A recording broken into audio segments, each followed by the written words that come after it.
대단한 세계사 대세 이명입니다. 서양사로 들어와서요. 오늘은 비잔티움 제국에 대해서 살펴보려고 합니다. 우리가 그동안 서양사에선 로마사를 길게 살펴봤는데 이제 로마사 마무리하고 중세 유럽으로 들어가 보려고 합니다. 그런데 이 로마 끝에서 중세 유럽에 걸쳐 있는 나라가 바로 비잔티움 제국이라는 나라가 되겠습니다.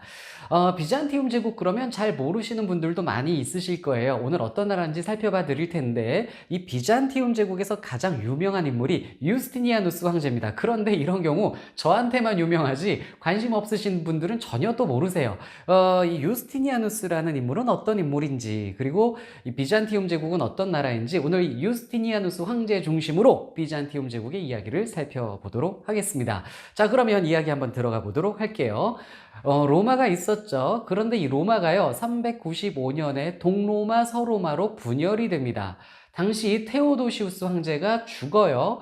테오도시우스 황제가 죽고 나서 아들들이 나눠서 다스린 거예요. 그래서 서로마와 동로마가 생겼는데요. 그런데 이 서로마 제국은요, 476년에 게르만족에 의해서 멸망을 합니다. 그런데 이 동로마 제국은요, 서로마 멸망 이후에도 약 1000년 정도 더 길게 지속이 되면서 크게 발전을 했었던 나라가 되겠습니다. 즉, 이 비잔티움 제국이란 나라는 동로마 제국인 거예요. 그런데 동로마 제국의 수도가 콘스탄티노폴리스였습니다. 이 콘스탄티노폴리스가 수도가 되는 것은 콘스탄티누스 대제 편에서 제가 설명을 해 드렸어요. 이 콘스탄티누스 대제가 콘스탄티노폴리스로 천도를 했는데 이 도시의 원래 이름이 비잔티움이었습니다. 이 비잔티움 제국을 수도로 만들면서 콘스탄티노폴리스라는 이름을 붙이게 된 것이었죠. 자, 이렇게 된 겁니다. 그래서 동로마 제국의 수도가 옛 이름이 비잔티움이기 때문에 이 나라를 비잔티움 제국 이렇게 부르게 된 겁니다. 그런데 이 비잔티움 제국이 쭉 전개가 되면서 6세기의 전성기를 누리게 돼요. 우리나라에서 교과서에서 흔히 학생들에게 전성기라고 가르칠 때에는 영토가 가장 넓을 때를 전성기라고 부릅니다. 이 6세기에 비잔티움 제국에서 유스티니아누스 황제가 통치를 하면서 옛 로마 제국의 영토를 대부분 회복을 해서 엄청 넓은 땅을 차지하게 됩니다. 그래서 우리가 6세기 유스티니아누스 황제 때를 전성기라고 보는데요. 이 유스티니아누스 황제는 타우레시움이라는 곳에서 태어났다라고 합니다. 발칸반도 지역인데요. 어쨌든 수도 콘스탄티노폴리스는 아니었던 거예요. 조금 수도 아닌 곳에서 태어났고 트라키아계의 인물이라고 하고, 그 다음에 이 집안이 좀 농업에 종사했었던 것으로도 알려져 있습니다. 그런데 이 삼촌이 있었어요. 삼촌도 역시 유스티니아누스인데요. 이 삼촌이 수도 콘스탄티노폴리스로 일을 하러 갑니다. 이때 유스티니아누스도 삼촌 유스티니아누스를 따라서 콘스탄티노폴리스로 들어간 거예요. 근데 이 삼촌이 군인이 돼서 활약을 제대로 하면서 황제의 근위 대장이 됩니다. 당시 황제는 아나스타시우스 1세였는데요. 이 아나스타시우스 1세가 아들이 없었어요. 그래서 근위 대장이었던 유스티니아누스, 삼촌 유스티니아누스죠. 이 인물을 양자로 삼았고요. 이후 아나스타시우스 황제가 죽으면서 황제의 자리를 이 근위 대장이었었던 유스티니아누스에게 물려준 겁니다. 그래서 유스티니아누스의 삼촌이 황제가 된 거예요. 그래서 삼촌 덕분에 콘스탄티노폴리스에서 잘 지내게 된 겁니다. 삼촌 따라서 삼촌이 근위대장 하던 시절부터 이 유스티니아누스는 거기서 역사도 공부하고 철학도 공부하고 법학도 공부하면서 굉장한 지식을 쌓게 돼요. 계속 교양을 갖춘 그런 인물이 되었고, 삼촌 유스티니아누스가 황제가 된 이후에는 그 삼촌을 잘 도와줍니다. 공부를 많이 했잖아요. 그래서 유스티니아누스는 자신이 갖고 있는 지식을 잘 동원해서 삼촌의 정치를 잘 도와줍니다. 그래서 삼촌이 황제일 때 유스티니아누스는 집정관의 자리에도 오르고 군사령관까지도 겸임을 하기도 했었습니다. 이렇게 정치적으로 잘 성장을 하고 있었는데, 그런데 이 유스티니아누스가요, 삼촌으로부터 이제 황제 자리까지 물려받게 됩니다. 그런데 황제 즉위 되기 2년 전인 525년에 유스티니아누스가 결혼을 하는데 결혼 상대가 테오도라라는 여인이었습니다. 우리가 이 여인에게 주목해 볼 필요가 있어요. 테오도라는요, 직업이 스트립 댄서였습니다. 술집에서 옷 벗고 춤추는 여인이었고요. 천한 출신이었습니다. 천한 신분이었는데 심지어 몸도 파는 그러한 여인이었다라고 합니다. 그리고 낙태의 경험도 있다라고 전해집니다. 물론 이 테오도라의 출신이 천한 건 사실인 것 같은데 그녀의 어떤 이 좀 행적들을 되게 좀 안 좋게 그려놓은 그런 기록들이 있어요. 당시 이 테오도라가 이후 집권까지 하게 되는데 이 여인을 좀 비판적으로 보는 그러한 인물들이 좀 안 좋게 쓴 것일 수도 있다라는 추정을 하기는 합니다. 아무튼 천한 출신의 댄서 여인과 유스티니아누스가 결혼을 하는 거예요. 유스티니아누스가 테오도라의 미모에 반해버린 겁니다. 그런데 당시 비잔티움 제국에서는 귀족이 천민과 결혼하는 것이 법적으로 금지가 되어 있었습니다. 그런데 이 유스티니아누스는 자신이 결혼하기 위해 이 법을 바꾸려고 합니다. 그런데 삼촌이 반대를 했어요. 자기 조카가, 심지어 황제 자리까지 물려줄 조카가 천민과 결혼을 하다니 반대를 당연히 했겠죠. 그런데 유스티니아누스가 삼촌에게 계속 설득을 하고 조릅니다. 근데 당시 삼촌 유스티니아누스 황제의 부인도 해방노예 출신이었어요. 그렇기 때문에 더 강력하게 반대하기가 힘들어서 결국 법을 개정해 줍니다. 법을 개정하고 유스티니아누스는 결국 테오도라와 결혼까지 하게 된 것이죠. 그리고 결혼 2년 후인 527년에 황제 자리에 즉위를 하게 됩니다. 유스티니아누스가 황제에 즉위를 하면서 부인 테오도라도 공동 황제 자리에 오르게 됩니다. 공동 통치자 역할을 하게 돼요. 그래서 아우구스타라는 칭호를 얻게 되는데 이 아우구스타라는 칭호는 아우구스투스의 여성형 명칭인 겁니다. 그래서 존엄한 여인의 그런 칭호를 얻게 된 것이죠.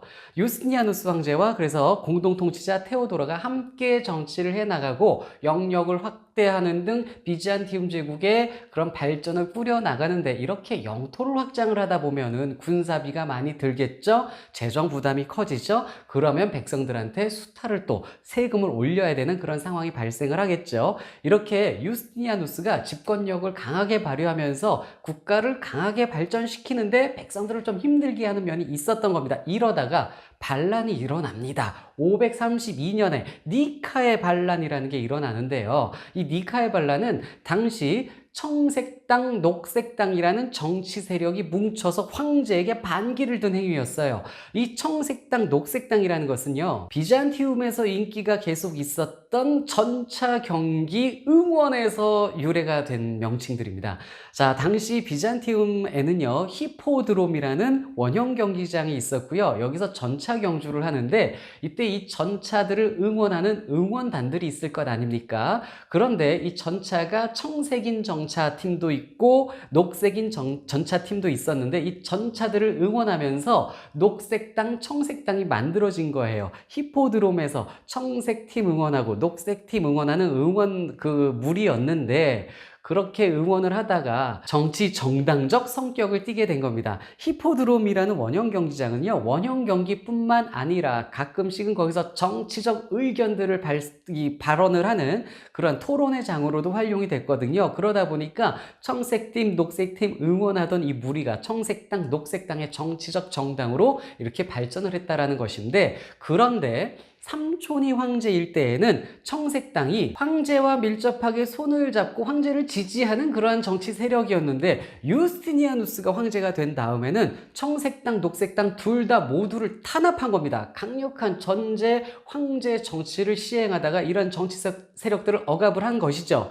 그러다 보니까 이 청색당, 녹색당이 연합을 해서 황제에게 반기를 든 겁니다. 이런 반란이 일어난 거예요. 자, 532년에 대대적인 반란이 일어나고 공격을 당하게 되자 유스티니아누스는요, 탈출을 하려고 항구로 도망을 쳤습니다. 그런데 테오도라가 유스티니아누스에게 당신의 그 자줏빛 옷은 가장 고귀한 수이다. 죽을 때 입는 옷이다. 이 말이죠. 그러면서 황제로서 죽어라! 이렇게 남편에게 다그치게 됩니다.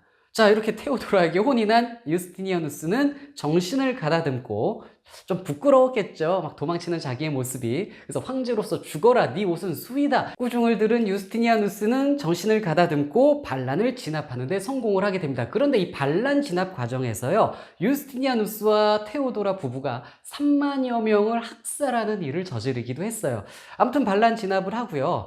쭉 이제 정치를 하는데 테오도라 같은 경우는 여성의 권리를 신장시키는 그런 법들도 마련을 하고, 그 다음에 자기가 몸 파는 여인이어서 그랬는지 모르겠으나 이 몸 파는 여인들의 또 권리를 이렇게 또 올려주는 보호하는 그러한 또 법안을 만들기도 했었다라고 합니다. 이런 긍정적인 면도 있는 반면에 이 테오도라는요 궁전 지하에 사설 감옥을 만들어 놓고 자신이 마음에 안 드는 사람들을 감금하고 고문하고 그랬다고 합니다. 재산을 뺏기도 하고. 그래서 좀 부정적인 또 모습도 보여준 면이 있는 그러한 여인이 테오도라가 되겠습니다.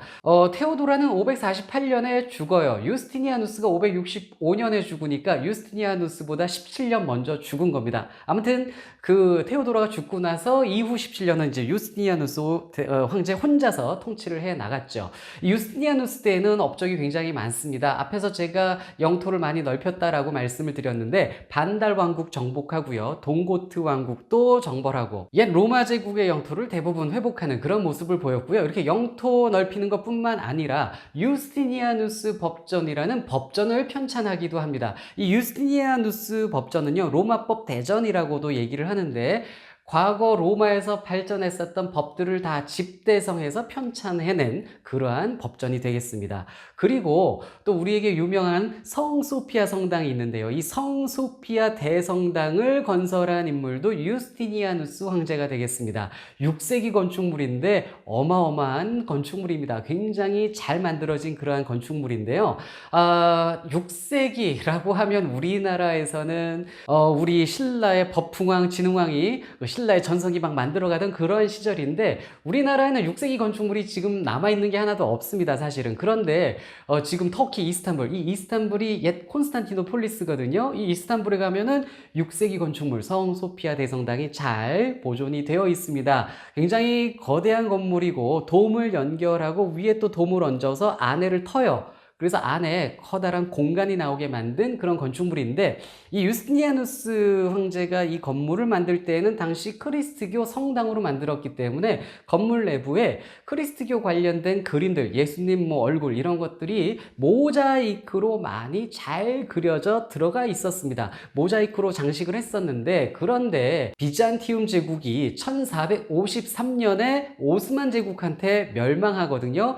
오스만 제국은 이슬람 국가입니다. 이 이슬람 국가 오스만 제국이 비잔티움 제국을 정복한 다음에 성소피아 성당을 보고 우와 굉장히 멋진 건물이군, 이슬람 사원으로 써야지 이래가지고 크리스트교 성당으로 만들었었던 성소피아 성당이 이슬람 사원으로 활용이 됩니다. 그래서 안에 있었던 그 크리스트교 관련된 모자이크 그림들을 다 덮어버려요. 흰 회칠을 해서 다 덮어버리고 흰 칠로 덮은 다음에는 이슬람 문양들, 아라베스크 무늬들을 이렇게 그려 넣었어요. 지금은요, 터키에서 이걸 복원하는 작업을 아주 예부터 오랫동안 차근차근 해오고 있습니다. 그래서 성소피아 성당 그 흰 회칠 안에 가려져 있던 크리스트교 모자이크 그림들이 서서히 얼굴을 드러내고 있는 상황입니다. 그래서 굉장히 천천히 지금 복원 작업을 하고 있고요. 상당히 많이 진행이 돼 있는 상황입니다. 그런데 이 유스티니아누스 황제가 565년에 죽어요. 그리고 이 유스티니아누스 황제가 죽은 다음부터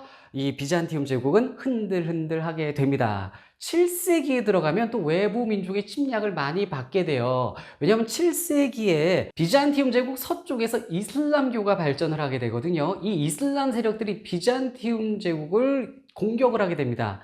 그리고 위에선 또 슬라브족의 공격도 진행이 되고요. 이러면서 비잔티움 제국의 영토가 점점 줄어들게 돼요. 이렇게 위기를 맞은 비잔티움 제국은 이 7세기를 거치면서 뭐 군관구제, 둔전병제 등 이런 군사 개혁을 하게 됩니다. 그러면서 이렇게 어찌저찌 버티다가 9세기 와서 비잔티움이 좀 회복이 돼요. 일부 학자들은요, 9세기를 비잔티움 제국의 전성기로 보는 경우도 있어요. 우리는 교과서에서 6세기 유스티니아누스 황제 때를 전성기로 흔히 가르치는데 사실은 비잔티움 제국은 9세기를 전성기로 보는 것이 더 좋다라는 그러한 이야기도 있습니다. 또는 이렇게도 봐요. 6세기 유스티니아누스 때가 제1의 전성기, 9세기가 제2의 전성기 이렇게 보는데요.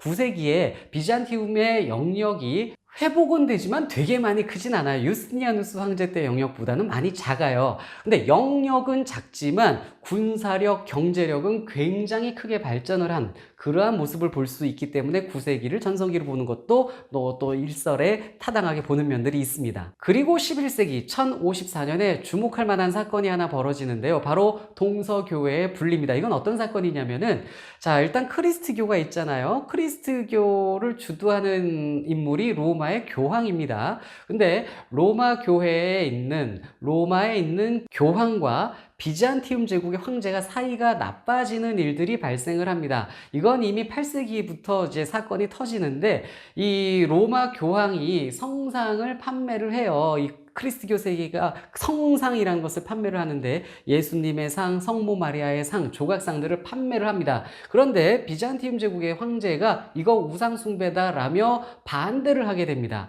이 레오 3세라는 황제였는데 이걸 반대하게 되면서 교황과 비잔티움 제국의 사이가 나빠지게 됩니다. 그러면서 갈등이 쭉 지속이 되는데, 이게 또 뭐 사이가 좋아졌다 나빠졌다 하다가 11세기에 이르러서는 결국 로마의 교황이 콘스탄티노폴리스 교회를 파문을 하는 거예요. 연을 끊어버리는 겁니다. 그래서 이 콘스탄티노폴리스 교회, 즉 비잔티움 제국의 교회죠. 비잔티움 제국에서는 이 로마 교황과 연을 끊고 동쪽에서 그리스 정교라는 또 다른 크리스트교를 전개를 하게 됩니다. 그래서 서쪽에 로마 교황 중심의 로마 카톨릭이 계속 유지가 되고, 그 다음에 동쪽에서 비잔티움 제국에서는 그리스 정교라는 크리스트교가 따로 발전을 하게 되는 겁니다. 어쨌든 같은 크리스트교인데 파가 나뉘었다, 이렇게 보시면 되겠습니다. 그런데 이 비잔티움 제국을 계속 괴롭히는 게 이슬람 세력이었습니다. 특히 11세기에는요, 이슬람 세계에서 셀주크 튀르크라는 강력한 제국이 만들어져요. 이 셀주크 튀르크가 비잔티움 제국을 공격을 하게 됩니다. 이래서 셀주크 튀르크와 마찰 때문에 비잔티움 제국이 힘들어요. 결국 이 비잔티움 제국, 그리스 정교의 비잔티움 제국이 로마 교황에게 도움을 요청합니다. 우리 같이 이슬람 좀 때려줍시다. 이슬람 좀 때려주세요라고 로마 교황에게 부탁을 해요. 이래서 로마 교황은 모처럼 그리스 정교 쪽에서 도움을 요청해 오니까 좋았어요, 기분이. 당시 교황이었던 우르바누스 2세가요. 그래서 십자군 전쟁이라는 것을 일으키게 되는 겁니다.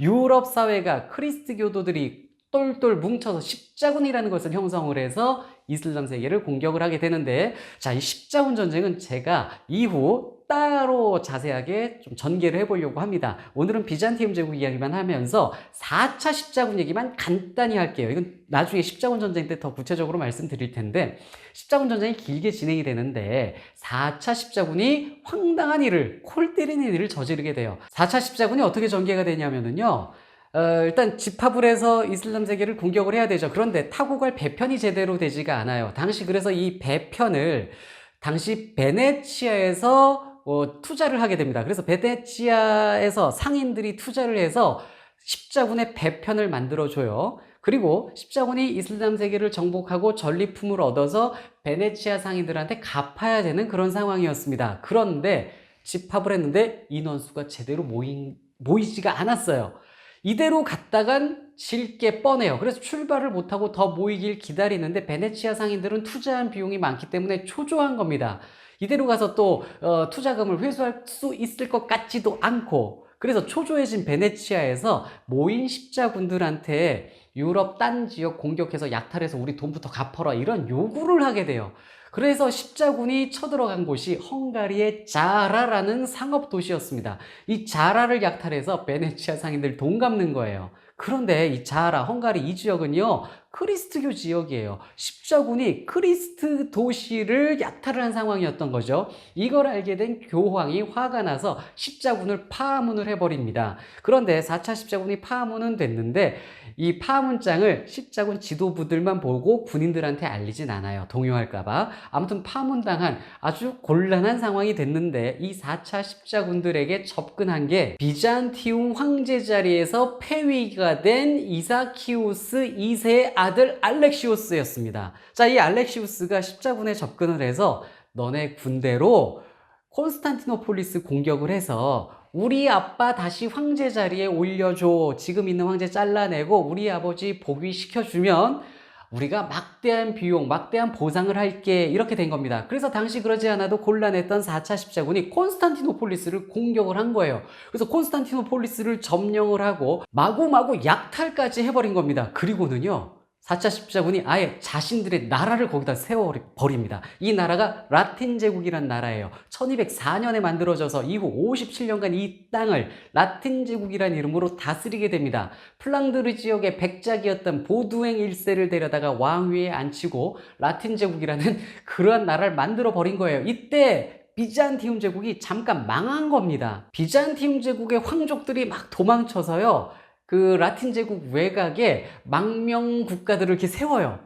그리고 라틴 제국을 이제 넘보게 되는데, 그런데 이 황족들이 나가서 세운 그 망명 국가들 중에 니케아 제국이라는 것이 있었는데요. 결국 이 니케아 제국의 미하일 8세가 군대를 몰고 와서 1261년에 콘스탄티노폴리스를 다시 점령을 하고 비잔티움 제국을 다시 회복시키게 됩니다. 그래서 라틴 제국이 1204년부터 1261년까지 잠깐 있었고, 잠깐 비잔티움 제국이 무너졌다가 1261년에 회복이 된 겁니다. 이후 이제 명맥을 이어가던 비잔티움 제국은요, 1453년에 이슬람 세력인 오스만 제국의 침략을 받아서 완전 멸망을 하게 됩니다. 그래서 이 땅은 이제 이슬람 국가가 되는 그러한 상황이 돼버린 것이죠. 오늘 비잔티움 제국은 이 정도로 살펴봐 드리고요. 이후 서양사는 십자군 전쟁 이야기로 들어가서 또 재밌게 풀어보도록 하겠습니다.